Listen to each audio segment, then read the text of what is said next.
강선우 의원과 김경 시의원 관련 수사 내용을 좀 살펴볼 텐데 이제 언론 보도에 따르면 강선우 의원이 진술을 통해서 나오는 내용인데 1억 원을 받고 1억 원을 몇 달 뒤에 돌려줬죠. 그런데 또 금품을 주려고 했던 시도가 있었다고 강선우 의원이 진술을 했다는 겁니다.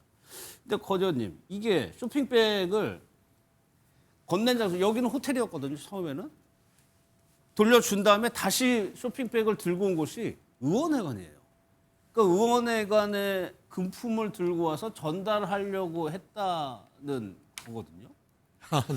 가능한 일입니까?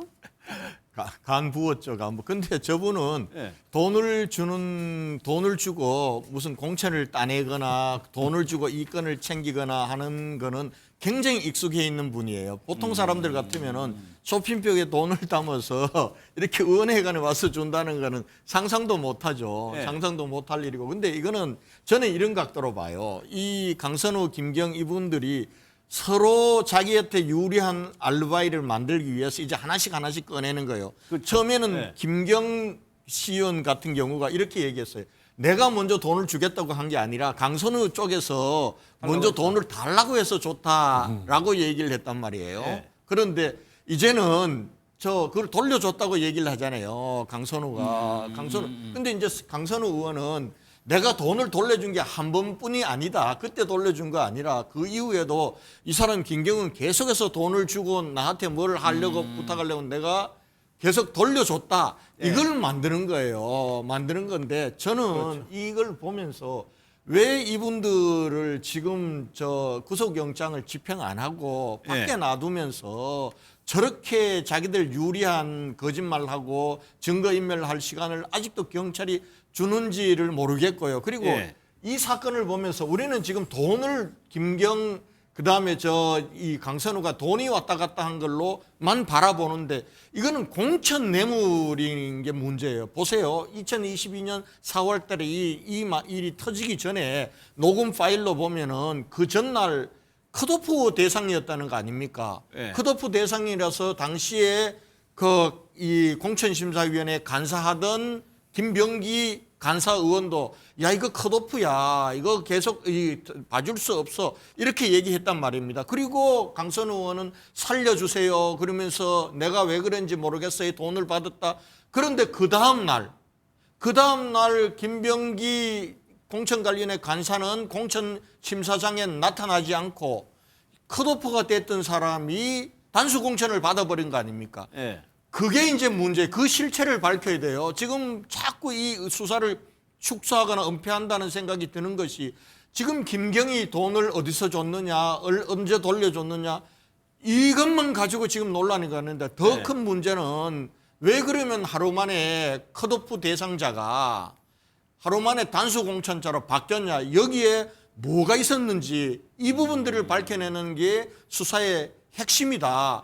그걸 밝혀내지 못하고 마치 이 사람들의 말장난에 계속해서 끌려다닌다면은 이 수사가 제대로 이루어진다고 볼 수 없다는 걸 분명히 말씀드리고 아마 국민들은 지금 경찰이 하는 걸 보면은 저기서 진실이 밝혀지겠냐 이렇게 아마 굉장히 회의적일 거다라고 그렇게 생각합니다. 일단은 지금 이 사람들 연루된 사람들이 본인이 유리한 쪽으로 지금 계속 진술을 하고 있다는 말씀이시죠.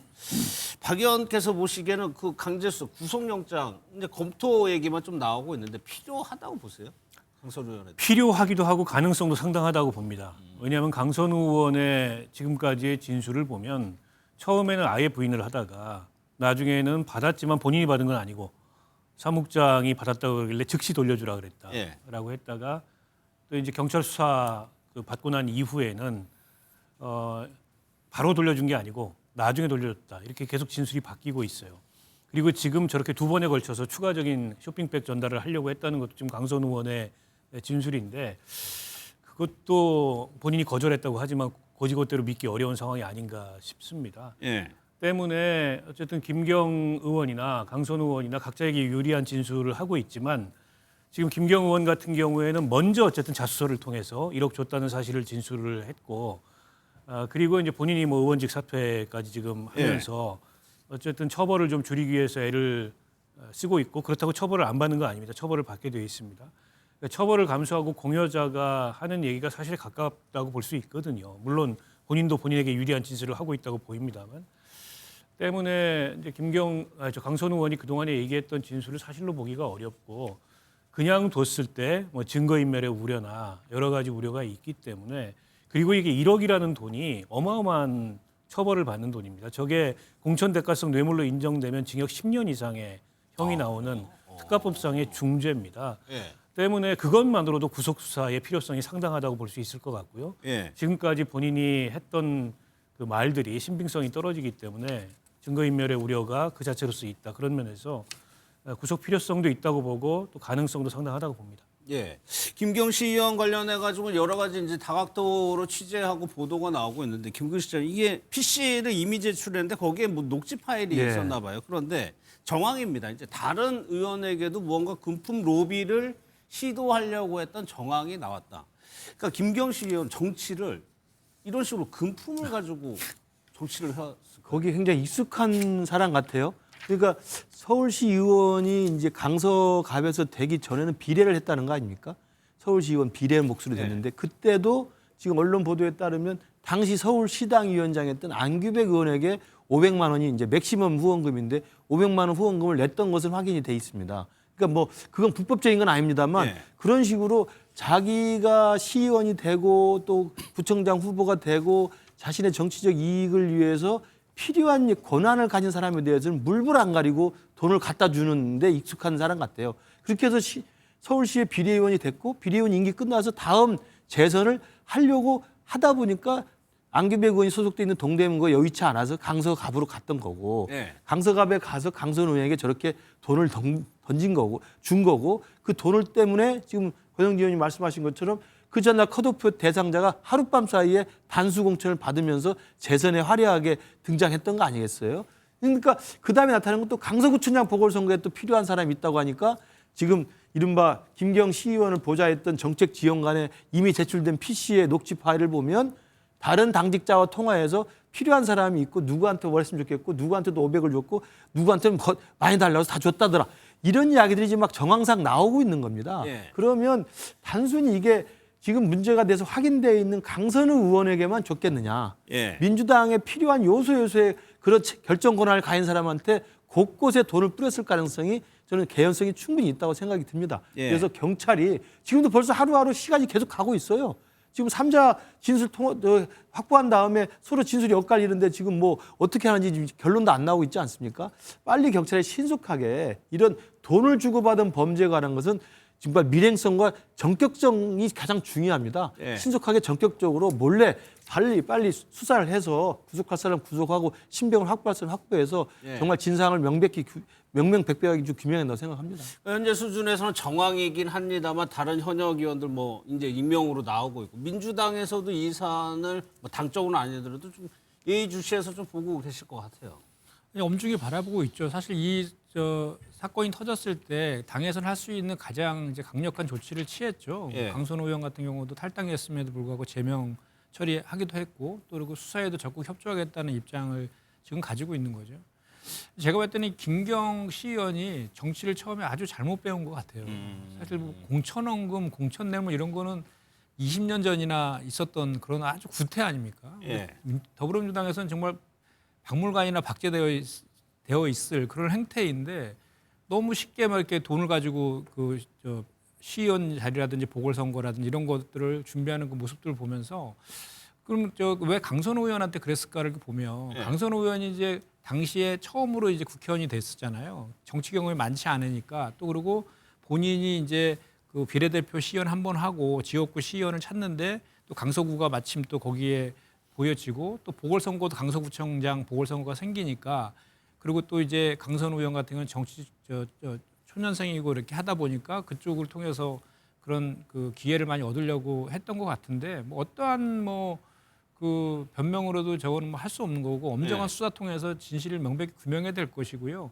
아까 우리 권 의원께서 말씀하신 것처럼 그 당시에 공천을 받게 된 그 과정에 대해서도 지금 다 수사를 하고 있을 것이라고 봅니다. 그런데 그 수사하는 과정에서 네. 또 다른 정황들이 나오다 보니까 그런 이제 말씀하신 것처럼 또 다른 또 돈을 받은 사람이 있는지에 대한 수사까지 확대돼서 지금 하고 있는 그런 과정인 것 같습니다. 그래서 예. 이거는 뭐 지휘고가를 막론하고 철저하게 수사해서 엄정하게 해야 될 것이라고 생각을 합니다. 예. 또 하나 박 의원님, 이거는 이제 저희가 이제 단독 보도한 내용인데 차명 후원 정화이거든요. 그러니까 본인이 아주 가까운 사람들한테 돈을 보내줘서 이 사람이 후원을 대신하는 의혹이란 뭐 이런 것들이 정치권에서도 그렇게 좀 예전에도 좀 있었나요? 글쎄요, 뭐 정치인이 정치인에게 그런 방식으로 후원을 했다는 얘기는 좀 들어보기 어려운 얘기죠. 예. 1인당 후원 한도라는 게 있습니다. 그러니까 한 사람이 한 사람에게 할 수 있는 게 500만 500만 원이거든요. 원. 예. 물론 여러 사람에게 500만 원을 할 수 있어요. 그러나 아마도 본인이 드러나는 걸 좀 꺼려 해가지고 예. 본인에게 가까운 사람을 통해서 어떤 정치인에게 후원을 한 게 아닌가 싶은데 흔히 있는 일은 아니고요. 그럼 뭔가 목적이 있을 수 있다는 거네요. 아니 지금 김경 그 전 의원 같은 경우에는 그 시의원이 되는 과정에서도 그랬고 그리고 아마도 구청장을 하고 싶었던 것 같아요. 그래서 이제 강선우 의원한테 저렇게 집요하게 예. 뭐 돈을 전달하려고 했던 게 아닌가 싶고 또 지금 경찰이 확보했다는 녹취에 따르면은 강서구청장 2023년도 재보궐선거를 앞두고서 당시 현직 시의원이 있기 때문에 공천 배제 대상이었거든요. 예. 근데 그걸 어떻게 좀 바꿔보려고 여기저기에 어떤 로비를 하려고 했던 그런 통화 내용들이 녹취가 된 게 있는 모양이에요. 예. 이제 그만큼 본인이 뭔가 이제 더 이 정치적으로 상승하고 싶은 그 욕구 실현을 하기 위해서 전방위적으로 움직였는데 그 방법이나 수단이 전부 잘못됐죠. 공천헌금이 웬 말입니까 요즘 시대에. 때문에 그에 대한 이제 법적 책임은 좀 피할 수가 없을 것 같고요. 다만 도대체 김경이라는 분이 어디까지 누구에게까지 그런 방식으로 접근을 한 거냐라는 게 밝혀질 필요가 있고 그게 이제 좀 밝혀지면서 민주당으로서도 이게 가볍게 볼 수 없는 예. 문제가 될 수도 있다. 그런 면에서 아마 민주당 내부적으로도 좀 긴장하고 이 상황을 주시하고 있지 않을까 싶습니다. 그러니까 차명으로 만약에 후원을 했다는 게 밝혀지면은 양쪽 다 처벌받나 아니면 준 사람만 처벌받나? 근데 이게 애매합니다. 왜냐하면 합법적인 정치 후원금이기 때문에 불법적인 로비를 한 거라면 당연히 처벌을 받겠죠. 예. 근데 어쨌든 합법적인 정치 후원금을 낸 거여서 좀 변칙적이긴 하고 예. 그런 정치 후원의 대가성이 어떤 게 있었는지 따져볼 필요가 있는데 그 자체만으로 이게 처벌 사항이라고 보긴 좀 어려운 면이 있어요. 알겠습니다. 오늘 서울시의회 윤리위에서 어제 의원직 사퇴를 했죠. 그럼에도 불구하고 의회 차원에서 판단이 필요하다고 해서 윤리위는 예정대로 개최가 된다고 합니다.